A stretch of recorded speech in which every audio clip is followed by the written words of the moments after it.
have our master mix aliquoted into a PCR strip tube and our single cell suspension sitting on ice.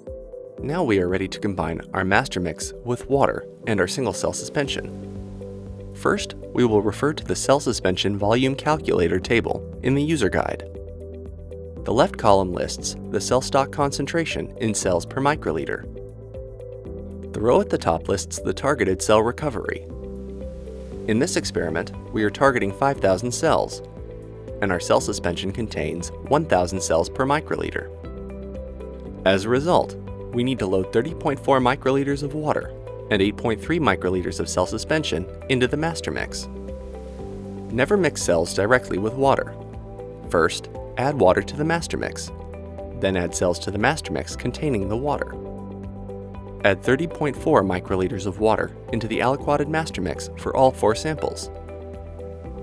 The master mix should be on a chilled ice block.